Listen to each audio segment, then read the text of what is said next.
Hello friends, यह UP PCS और RO या जितने भी अन्य एग्ज़ाम हैं सभी के लिए जीएस का हमारा 56वां टेस्ट सीरीज है। इसके पहले के 50-55 टेस्ट कंप्लीट हो चुके हैं जो बहुत इंपॉर्टेंट हैं। हर एक टेस्ट में हमारे 20 प्रश्न होते हैं। आप लोग उसको देख सकते हैं, इसकी प्लेलिस्ट बनी हुई है अलग से। तो हम लोग शुरू करते हैं आज का 56वां टेस्ट सीरीज। निम्नलिखित में से किसने 1920 के नागपुर के भारतीय राष्ट्रीय कांग्रेस के अधिवेशन में असहयोग के प्रस्ताव को प्रस्तावित किया था? जो असहयोग का जो प्रस्ताव था इसको प्रस्तावित कर दिया गया था, ये किसके द्वारा? CR दास ने, एनी बेसेंट ने, BC पाल ने, मदन मोहन मालवीय ने। यहाँ पर बहुत ध्यान देना है आराम से कि जो 1920 के नागपुर अधिवेशन, तो यहाँ पर डेट भी दिया गया है। ये जो असहयोग प्रस्तावित हुआ था ये 1920 के नागपुर अधिवेशन में प्रस्तावित किया गया था कांग्रेस के द्वारा। लेकिन किनके द्वारा, नाम बताना है पार्टिकुलर। इसका सही उत्तर हो जाएगा A, CR दास के द्वारा। देखते हैं इसके बारे में थोड़ा सा। सितंबर 1920 में कोलकाता में संपन्न भारतीय राष्ट्रीय कांग्रेस के विशेष अधिवेशन में, ध्यान देना ये चीज़ विशेष अधिवेशन था, महात्मा गांधी ने असहयोग के प्रस्ताव को प्रस्तावित किया था जिसका CR दास ने विरोध किया था। दिसंबर 1920 में नागपुर में संपन्न कांग्रेस के वार्षिक अधिवेशन में असहयोग प्रस्ताव पर व्यापक चर्चा हुई तथा इसका समर्थन किया गया। नागपुर अधिवेशन में असहयोग प्रस्ताव CR दास ने ही प्रस्तावित किया था। सबसे पहले इन्होंने इसका विरोध किया, उसके बाद इन्हीं ने इसका प्रस्ताव प्रस्तावित किया था। ब्रिटिश सरकार ने महात्मा गांधी को जो उपाधि दी थी और जिसे इन्होंने असहयोग आंदोलन में वापस कर दिया था वह थी हिंद केसरी, कैसर-ए-हिंद, राय बहादुर, राइटच, ऑनरेबल। तो महात्मा गांधी को ब्रिटिश सरकार के द्वारा कौन सी उपाधि दी गई थी? इसका सही उत्तर हो जाएगा B, कैसर-ए-हिंद की उपाधि ब्रिटिश सरकार द्वारा महात्मा गांधी को दी गई थी। देखते हैं इसके बारे में थोड़ा सा, काफ़ी चीज़ पता चलेगा आपको। जिस समय गांधी जी भारत आए उस समय प्रथम विश्व युद्ध चल रहा था। उन्होंने सरकार के युद्ध प्रयासों में मदद की जिसके लिए सरकार ने उन्हें कैसर-ए-हिंद से सम्मानित किया था और इसी सम्मान को महात्मा गांधी ने वापस कर दिया था। किसमें? इसका सही उत्तर हो जाएगा असहयोग आंदोलन में। ये ध्यान देना है, असहयोग आंदोलन में इसको वापस कर दिया गया था। एक वर्ष में स्वराज का नारा गांधी जी ने कब दिया? दांडी मार्च के समय, असहयोग आंदोलन के समय, सविनय अवज्ञा आंदोलन के समय या गोलमेज सम्मेलन के समय? इसका सही उत्तर हो जाएगा B, असहयोग आंदोलन के समय। असहयोग आंदोलन 1 अगस्त 1920 को औपचारिक रूप से प्रारंभ किया गया था। गांधी जी ने असहयोग आंदोलन शुरू होने के 1 वर्ष के भीतर स्वराज प्राप्त का नारा दिया। निम्नलिखित कथनों में कौन सा असहयोग आंदोलन के संबंध में सही नहीं है? जो सही नहीं है वो बताना है। इस आंदोलन की अवधि वर्ष 1920 से 1922 तक थी। 1 वर्ष के भीतर स्वराज की प्राप्ति इसका लक्ष्य था। इसमें बहिष्कार की योजना थी।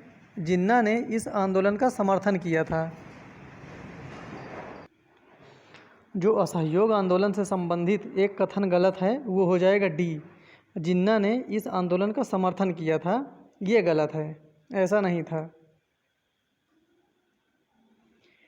ब्रिटिश निर्मित उत्पादों का गांधी का बहिष्कार प्रभावी हुआ क्योंकि ब्रिटेन भारत को एक बड़ा क्या समझता था ये बताना है। नौ परिवहन केंद्र समझता था, औद्योगिक केंद्र समझता था, निर्मित वस्तुओं का बाजार समझता था या खनिज संसाधनों का स्रोत समझता था? इसका सही उत्तर हो जाएगा C, निर्मित वस्तुओं का बाजार समझता था ब्रिटेन भारत को। इस कारण से महात्मा गांधी का जो बहिष्कार हुआ था, बहिष्कार ये प्रभावी हो गया था बहुत ज़्यादा। ब्रिटिश निर्मित उत्पादों का गांधी का बहिष्कार प्रभावी हुआ क्योंकि ब्रिटेन भारत में एक बड़ा निर्मित वस्तुओं का बाजार समझता था।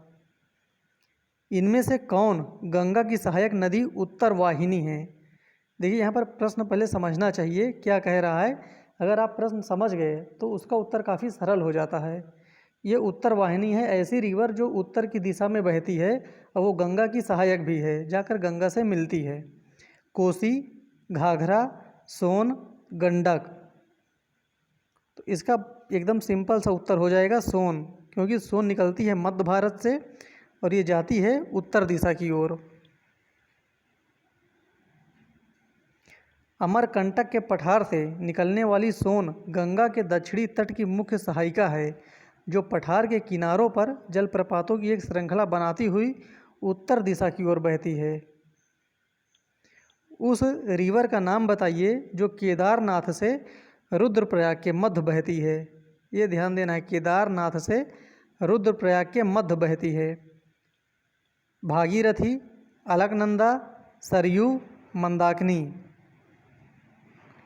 इसका सही उत्तर हो जाएगा डी, मंदाकिनी नदी। ये केदारनाथ से रुद्रप्रयाग के मध्य बहती है।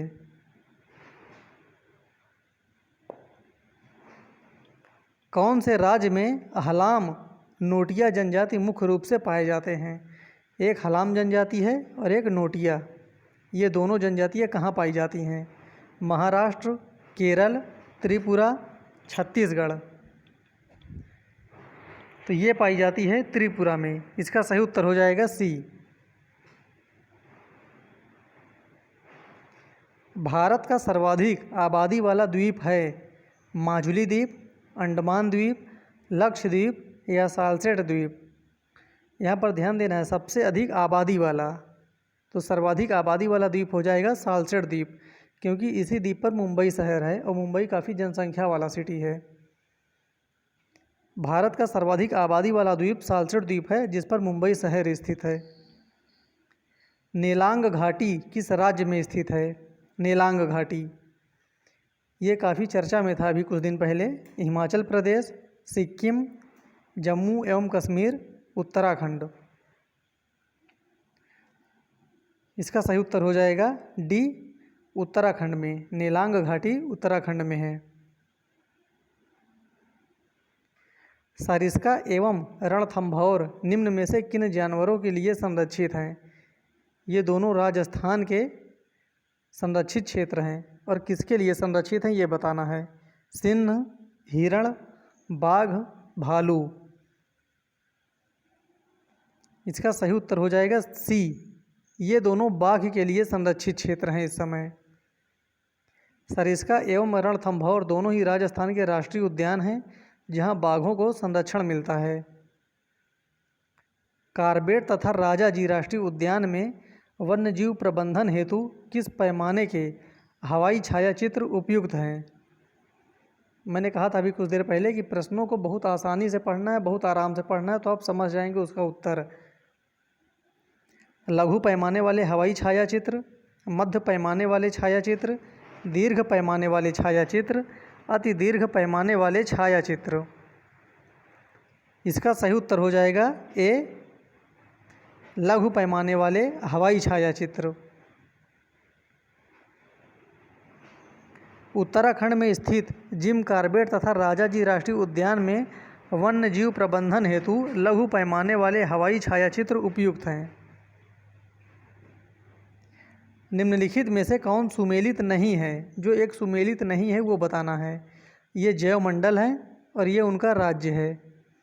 सिमलीपाल, उड़ीसा, नोकरेक, मेघालय, अगस्तमलाई, केरल, कंचनजंगा, हिमाचल प्रदेश। इसका सही उत्तर हो जाएगा डी, कंचनजंगा हिमाचल प्रदेश। ये गलत है, कंचनजंगा सिक्किम में है। इसका सही उत्तर हो जाएगा डी। सामान्य परिस्थितियों में वातावरण में प्रदूषण उत्पन्न करने वाली गैस है। देखिए ध्यान देना, यहाँ पर सामान्य परिस्थितियों में कह रहा है, ये काफ़ी इम्पोर्टेंट चीज़ है। वातावरण में प्रदूषण उत्पन्न करने वाली gas carbon monoxide, carbon dioxide, nitrogen, oxygen. तो इसका सही उत्तर हो जाएगा कार्बन मोनोऑक्साइड। बाकी हैं तो दोनों, लेकिन यहाँ पर हो जाएगा कार्बन मोनोऑक्साइड। ऐसा क्यों है अभी ये भी पता चल जाएगा। कार्बन मोनोऑक्साइड एक प्रमुख प्राथमिक वायु प्रदूषक है जो रंगहीन तथा अति विषैली होती है। इसकी 90% मात्रा प्राकृतिक स्रोतों से, ये ध्यान देना, ये बहुत इंपॉर्टेंट है, जो 90% ये प्रदूषण फैलाती है उसका कारण प्राकृतिक स्रोत ही हैं तथा शेष 10% ईंधन पदार्थों मुख्यतः कोयले के जलने से होता है। तो 90% ये अपने आप ही करती है बिना किसी हस्तक्षेप के। इस कारण से इसको क्या कहा जाता है यहाँ पर कि सामान्य परिस्थितियों में बिना किसी हस्तक्षेप के।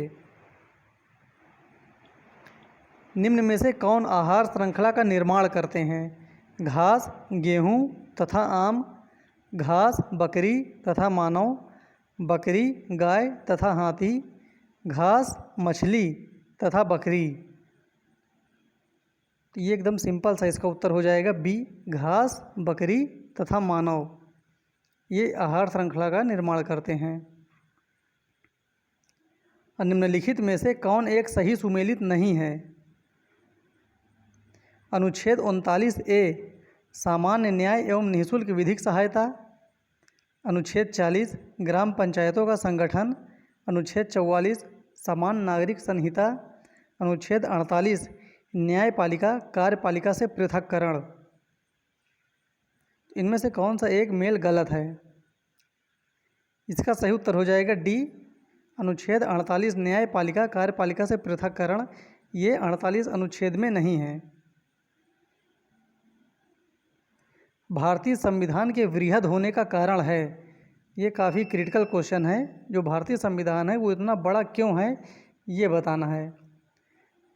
इनमें अनेक संविधान के अनुभव समाविष्ट हैं, इस कारण से ये बड़ा है। इसमें विस्तृत प्रशासकीय प्रावधान है, इस कारण से ये बड़ा है। यह एक बड़े देश के शासन से संबंधित है, उपरोक्त में से सभी।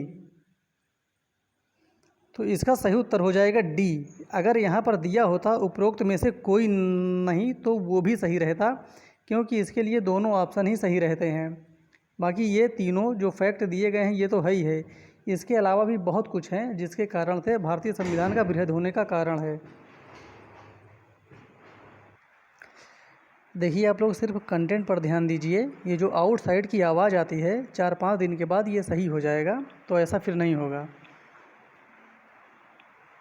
सर्वोच्च न्यायालय में तदर्थ न्यायाधीशों की नियुक्ति होती है जब, कब होती है ये बताना है। तदर्थ न्यायाधीशों की नियुक्ति कतिपय, कतिपय का मतलब होता है कभी कभी या साधारणतया। न्यायाधीश दीर्घकालीन अवकाश पर जाते हैं तब होता है। स्थायी नियुक्ति के लिए कोई उपबंध नहीं होता। न्यायालय के समक्ष लंबित वादों में असाधारण वृद्धि होती है। न्यायालय के किसी सत्र के लिए न्यायाधीशों का कोरम नहीं होता। काफ़ी इम्पोर्टेंट प्रश्न है ये। इसका सही उत्तर हो जाएगा डी, न्यायालय के किसी सत्र के लिए न्यायाधीशों का कोरम नहीं होता, तभी तदर्थ न्यायाधीशों की नियुक्ति की जाती है। इसका सही उत्तर हो जाएगा डी। देखते हैं इसके बारे में। संविधान के अनुच्छेद 127(1) के अनुसार यदि किसी समय सर्वोच्च न्यायालय के सत्र को आयोजित करने या चालू करने के लिए उच्च न्यायालय के न्यायाधीशों की गणपूर्ति पर्याप्त न हो तो भारत का मुख्य न्यायाधीश उच्च न्यायालय के न्यायाधीशों से सर्वोच्च न्यायालय में तदर्थ न्यायाधीशों की नियुक्ति करता है। संविधान की व्याख्या से संबंधित सभी विवाद सर्वोच्च न्यायालय के पास लाए जा सकते हैं। इसके प्रारंभिक क्षेत्राधिकार के अंतर्गत, अपीली क्षेत्राधिकार के अंतर्गत, परामर्शदात्री क्षेत्राधिकार के अंतर्गत या उपरोक्त में से कोई नहीं। इसका सही उत्तर हो जाएगा बी, अपीली क्षेत्राधिकार के अंतर्गत। निम्न संविधान संशोधन में से किस एक के अंतर्गत दिल्ली नेशनल कैपिटल क्षेत्र बना? 61वां संविधान संशोधन, 69वां संविधान संशोधन, 71वां संविधान संशोधन या 79वां संविधान संशोधन। इसका सही उत्तर हो जाएगा बी, 69वां संविधान संशोधन के अंतर्गत दिल्ली देश की राजधानी बनी। इस प्रकार से आज हमारे 20 प्रश्न हो गए। फिर मिलते हैं अगले वीडियो में, तब तक के लिए धन्यवाद।